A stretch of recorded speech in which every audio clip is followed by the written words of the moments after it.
Hey, good morning, good morning, everyone. How is everyone doing today? How is everyone doing today? Once again, this is Gregory Wiles coming live to you from Houston, Texas with his inspirational morning walk. Coming live to you from Houston, Texas with his inspirational morning walk. For first time listeners, this is Gregory Wiles. I just come out, get some exercise in the morning, and I just share my thoughts with you guys, whatever I'm inspired to talk about that day. I usually be on Monday, Wednesdays, and Fridays at 7:30 Central Time. That's Central here in Texas is Central Time. That's 8:30 Eastern Time. I know New York, most parts of the Caribbean, and not sure which other parts of the world, what time that is for you, but that is 7:30 Central Time, 8:30 Eastern Time. And you know, guys, I want to say quickly, I was looking at the YouTube, right?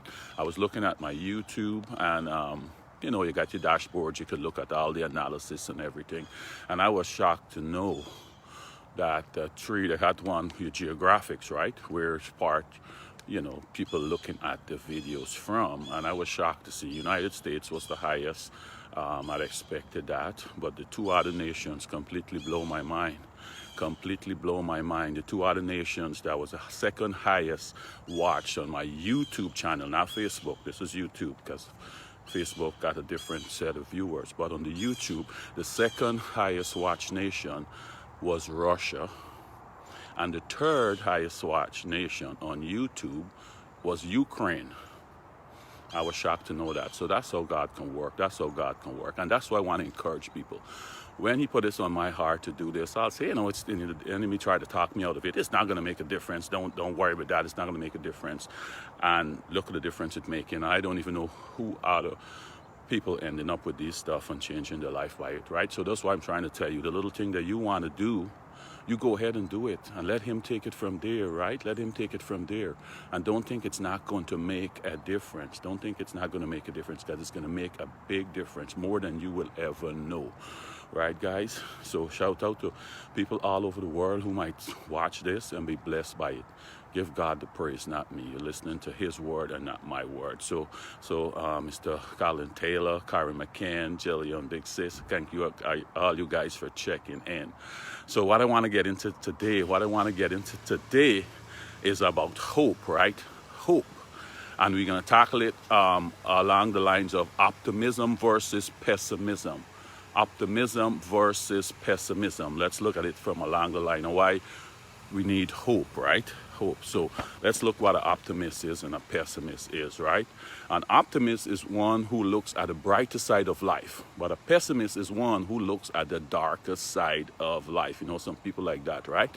An optimist cannot be easily subdued, but a pessimist can be easily subdued. A pessimist is a person who always thinks about the worst, which makes things, always thinks about the worst, which makes him give up all challenges very easily. Whereas an optimist tries to make it work no matter how hard the situation is, right? So those optimists, they don't give up because they know this can work, right? You know, some the pessimists, an optimist would look through a window and see a beautiful sunset. An optimist would look through a window and see the most beautiful sunset. But a pessimist would look through the same window and all they can see is how dirty the window is. They look through the same window and all they can see is how dirty that window is, right? But an optimist look through the window and they see the most beautiful sunset out there, right? On the brighter side of life, right? The pessimist always looking on the darker side. And, the glass half empty, half full. We all know that, right? The pessimists look at the same glass and say the glass is half empty. And the optimists look at the same glass and say, no, the glass is half full, right? And one thing is associated with pessimism. The people are pessimists. They call themselves realists. Well, this is what it is. This is what it's saying, right? This is what it is. They call themselves a realist. That's the type of people can tell you, call it a spade is a spade and a fork is a fork. That's what it's showing. That's what the reality is, right? And anger is always going to be associated with pessimism, right? Anger. Look at the people. You tell me if that's true, right? Give me some thumbs up, whatever it is, if you know that's true. The people who are always, because there's no hope, right? You know what is to wake up and knowing everything is going to go wrong? for you. Everything is going to go wrong. Oh, I can't go and get the job. The job calls for a degree. It calls for 10 years experience. It calls for somebody who grew up in a different zip code. It calls for a tall person. It calls for a short person. It calls for a fat person. And you know what? That's what the pessimist looks at. But the optimist looks at those same things that you saying can't, the reason why it can't happen, and he looking at, because of my experience I'll get it, because of my education I don't have the degree I'll get it, because of the zip code I look at, because I'm tall, and they look at the same reasons and look at this as advantages other than disadvantages, right? Because a job, you might tell yourself, oh, these people call for a big degree. This position here, and I just have 1 year experience. I just have a little associate's degree. They're probably looking for a master's and looking for a doctor. But you don't know that the person looking for somebody just like you, who they can actually train, not someone who come with all this experience and already have their way of thinking. And they're looking for someone just like you who's fresh, 1 year into it, so they can train them and give them the training they need, right? And you might talk yourself out of a great opportunity because you call yourself a realist. Oh, this is what it's looking for and I just don't have it. And you giving 10,000 reasons why something cannot happen rather than giving yourself reasons why it can happen. So the people who are pessimists, they got to be angry, man. They got to be angry, right? Because you wake up, you know, everything you're thinking will go wrong. In certain situations, you know, they're looking at it and they're looking to scrutinize it, to find the negative in it, and it might take them a while and giving them some challenge to find a negative. But when they find the one thing, they're happy. It's like they hit the jackpot. Look, you see what I told you? This is why it's not going to happen. Look what they say right here. Look what they say right here. They say you had to be born in this country and you had to be, and they're glad to find something that is negative, right? They're glad that they hit the jackpot when they find something that is negative, right? So we want to get into something here. I can go through a little story in the Bible here that would make it clearer and might change some people's minds, right? So here what I say here.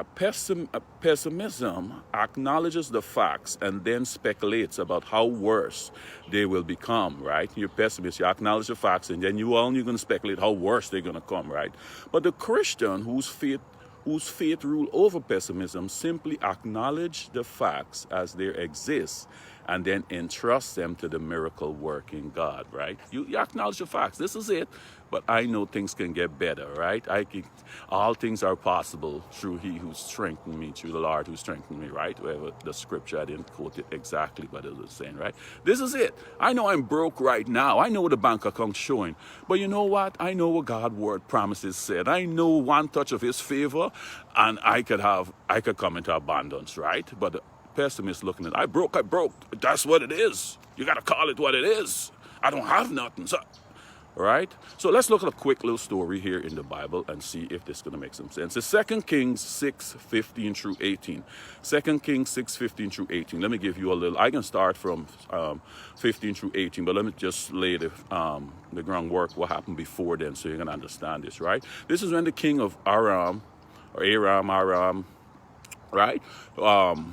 Was at war with Israel, right? He was at war with Israel, and every time he go to plan his attack, like Israel always one step ahead of him. And he didn't understand it. He said, you know what? I probably have a leak in my army. So he's among his generals, and he said, you guys tell me someone is on Israel's side. They're giving him information. Because every time we plan an attack, these people are one step ahead of us. And one of the officers said, no, man. It's this guy called Elijah, this prophet called Elijah. Even things you discuss in your bedroom, he knows, and he would be able to tell the king of Israel. He said, okay, find out where he is and let's go and take him out, right? So they found out where he was and they surround the city, right? And that's why I can pick it up from. They surround the city, one old man, and they send the whole army for this one old man, right? You tell me how powerful our God is, right? One old man, and they send the whole army for this one old man, right? So let's see what it say here from 15, right? So when the servant of the man of God got up and went out early the next morning, an army with horses and chariots had surrounded the city, right? This army of chariots and horses surrounded the city. He said, oh no, my Lord, what shall we do? The servant asked. And here Elijah said, no. He said, don't be afraid, the prophet answered. Those who are with us are more than those who are with them. The young man saying, this old man going crazy? I seen a whole set of chariots and horses surround us, just two of us. And this old man telling me who's with us is more than with them. Is he going crazy? This old man, something is wrong with him. Look, come through, look at the window, see what's going on out there. You're going crazy.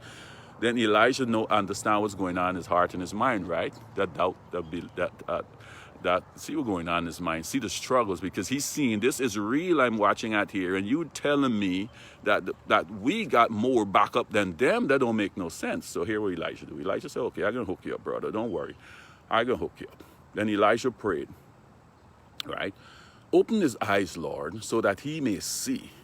Elijah praying to God and tell God, open his eyes so that he may see. Then the Lord opened the servant's eyes, and he looked and saw the hills full of horses and chariots of fire all around Elijah, right? So that's what's going on in the spiritual realm that we don't see, right?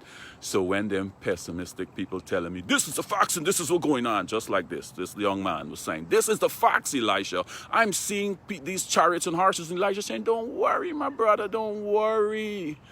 We got more backup than them. They can't touch us, right? And that's where the hope and the faith comes in, right? That's where the hope. So God opened his eyes and he see, right? And you could go on and read the rest. I mean, you get the message there. And then 18 said, and the enemy came down towards Elijah, came towards him. Elijah prayed to the Lord and said, strike this army with blindness. So he struck them with blindness, and Elijah, as Elijah asked, Elijah tell the Lord, struck them with blindness, right? So that's what I'm saying. That's why you got to be optimistic, man. We're dealing with a God here that you cannot fathom what he can do for you, right? And if he should open your eyes and you should see the things that he has in store for you, it would blow your mind. That's why he don't do it. It would blow your mind. You won't even believe it. That's what he said. Eyes have not seen and ears have not heard the things that I want to do for you. So it would blow your mind if he show you, right? And he don't want to show it to you because it's just like you. You don't want friends hanging around you just because what you could do for them, right? You don't want friends hanging around you just because what you can do for them. You want genuine friends, right? Genuine friends. And you do great things for them because you're in a position to do great things for them. But you just don't want them hanging around you because what you can do for them. That's what God said. I don't want followers following me because what I could do for them. Because it's not going to always be good. You got to go through something to get something sometimes. We talk about courage. You have to have courage. You have to overcome adversities, because when I want to take you, I ain't got to put you through something, right? So I just don't want you to following me because of all the good I can do for you. I want you to genuinely follow me and then reap the rewards for your discipline and for your confidence in me, right? So we're saying to the pessimistic people, have some hope, have some faith, because you don't know what's going on in the spiritual realm on your behalf right now, what God is trying to do for you, but you will talk yourself out of it. Just like this young man here, right? He was lucky that God opened his eyes so he can see. But God said, I'm not going to open all you guys' eyes. You need to believe and believe this, right? And this is not just a story, guys. This is for real, right? So be an optimist. Have the hope and the confidence every day you wake up knowing today could be my day. Today could be my day. One touch of God's favor and I could move from the back of the line to the front of the line, right? So I hope I convince the pessimistic people. A spade is not always a spade. A fork is not always a fork, right? Don't look at all what they're looking at. The position called for this. You go ahead and apply.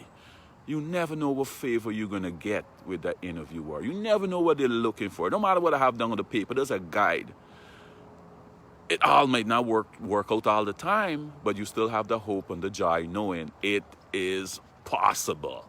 It is possible, right? It is possible. You waking up every day knowing that, right? So I'm going to leave that with you guys today, guys. Go out there knowing it is possible, right? It is possible. So have a great, great weekend, guys. And we are going to talk on Monday, right? Dennis Armstrong, thank you for watching. June Archer Glasgow, thank you guys for watching. And have a great weekend. Tessa, thank you again. And you guys have a great weekend. Goodbye.